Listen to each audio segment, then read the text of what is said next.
नमस्कार नमस्कार माननीय सुधी दर्शक मंडली बड़ोदेर सश्रद्ध प्रणाम छोटोदेर प्रीति और शुभेच्छा जानिए शुरू करছি बाड़ी पाताल कुमारी जात मंगल पार्टीर पक्ष থেকে जात मंगल অনুষ্ঠান।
शक्ति दे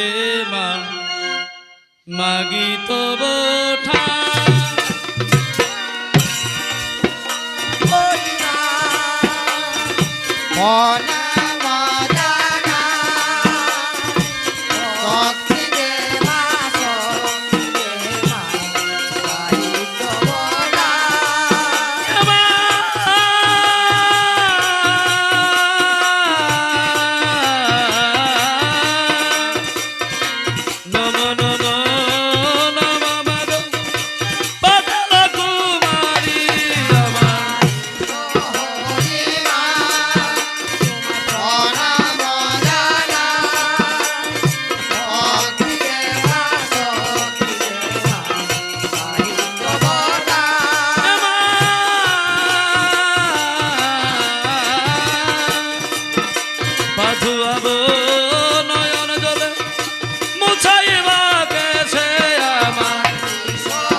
সুধীবৃন্দ স্থান হচ্ছে দেবরাজ ইন্দ্রের স্বর্গপুরী, দেবরাজ ইন্দ্রের রঙ্গমঞ্চ।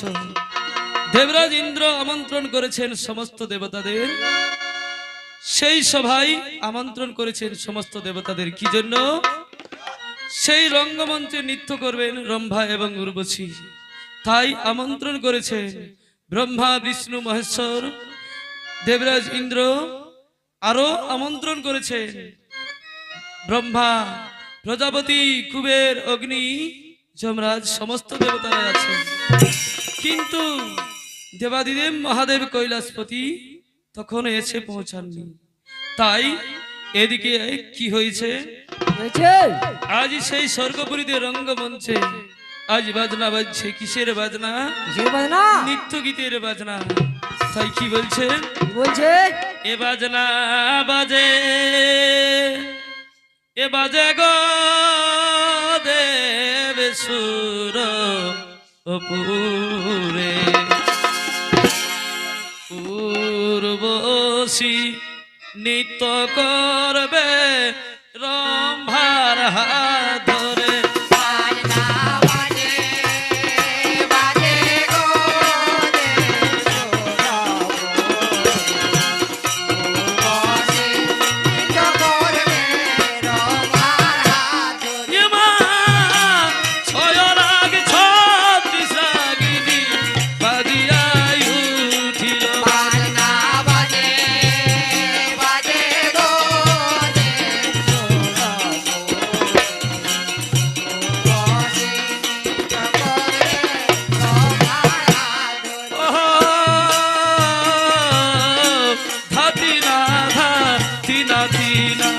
মাদলে টঙ্কার বাজনা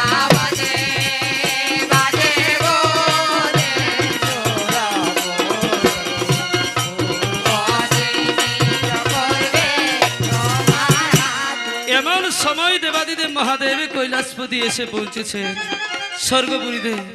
এসে যখন পৌঁছেছে দেখছে বাজনা বাজছে, তখন ইন্দ্রকে বলছে, দেবাদিদেব মহাদেব কৈলাসপতি দেবরাজ ইন্দ্রকে বলছে, শোনো, নৃত্যগীত শুরু হোক। তখন কি করেছেন? মা গো মা নৃত্য ভঙ্গি মাঠে সখী দাঁড়ালো যখন বাজনা বাজে,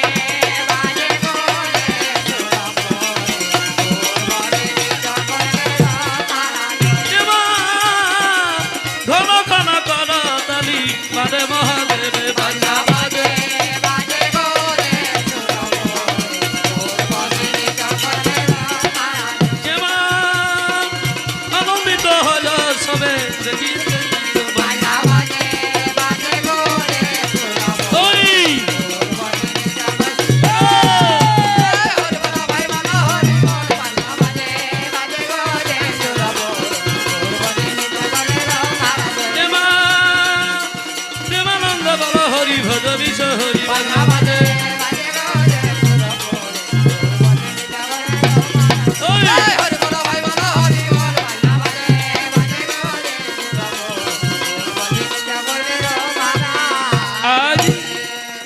সুন্দর নৃত্য দেখিয়ে দিলেন, সন্তুষ্ট করলেন দেব সমাজকে। আজ সবাই আনন্দিত, দেবতারা সবাই বলছেন সাধু সাধু। আজ প্রণাম করছেন উর্বশী আর রম্ভা, সমস্ত দেবতাদের প্রণাম করছে। সবাই নানান উপহার দিচ্ছেন। সর্বশেষে যখন দেবরাজ ইন্দ্রকে প্রণাম করেছেন, তখন দেবরাজ ইন্দ্র আজ পারিজাত ফুলের মালা উর্বশীকে দান করে দিলেন। সেই মালা হাতে নিয়ে উর্বশী আজ চলে গেছেন নিজ বাড়িতে। তার বাড়িতে গিয়ে যখন নৃত্যের সাজ খুলছেন, নৃত্যের পোশাক পাল্টাচ্ছেন, এমন সময় মহামণি দুর্বাসা সেই পথ দিয়ে বৈকুণ্ঠে যাচ্ছিলেন। তো মুনিবর মনে মনে চিন্তা করলেন যে আমি যখন এই পথ দিয়ে যাচ্ছি, একবার উর্বশীর সাথে দেখা করি, তারপরে যাব। তখন উর্বশীর সাথে যখন দেখা হলো, উর্বশীর বাড়িতে যখন মহামণি দুর্বাসা গেলেন, তখন সমাদরে মুনিবরকে নিয়ে গেলেন। নিয়ে গিয়ে পা ধোয়ালেন, মুনিকে পাদ্য অর্ঘ্য দিলেন। তো সুধীজন আজ পা ধুইয়ে উর্বশী আজ মুনিবরের চরণ তোলে পারিজাত ফুলের মালা দিয়ে দিলেন। তখন আশীর্বাদ করলেন দুর্বাসা মুনি। বলছে যাও মা, কল্যাণ হোক, দীর্ঘজীবী হোক। এখন কি করলেন? কি করলেন? উর্বশী তখন কি করেছেন? করেছেন ও মুনির ইপাধুয়াল অনয় অনজলে আজ মুছাইল ওকে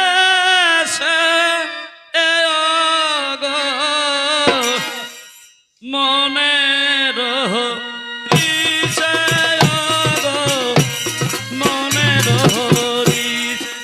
মনে পাধুয়াল নয়ন জলে মুছাইল গেছে ওগো মনের হরিষে ওগো মনের হরিষে। মা প্রণাম করিল তখন মুনির চরণে গো।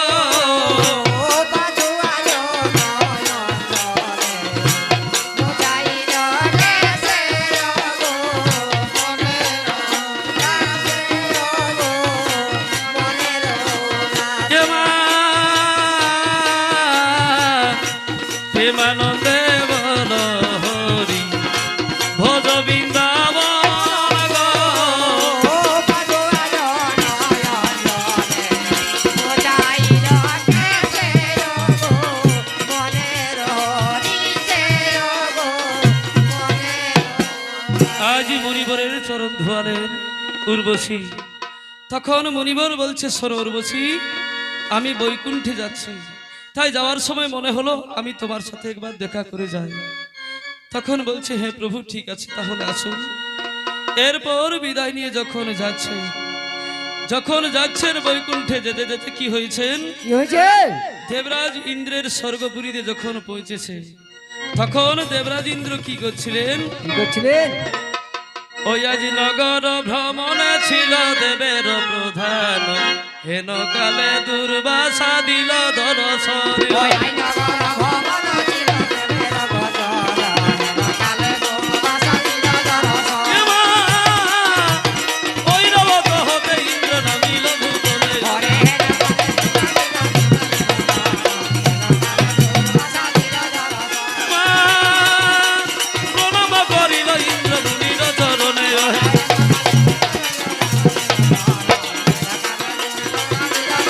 ও মা হরে রাম হইলে কমলা বল দায় হে।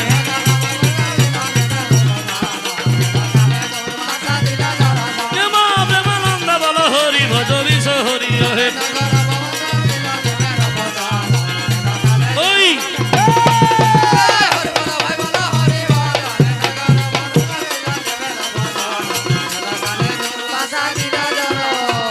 তখন আজি মণিবরকে দেখে আজি দেবরাজ ইন্দ্র হাতির পিঠ থেকে নেমে ঐরাবতের পিঠ থেকে নেমে মণিবরের চরণে প্রণাম করলেন। আজ দুর্বাসা মুনি সন্তুষ্ট হয়ে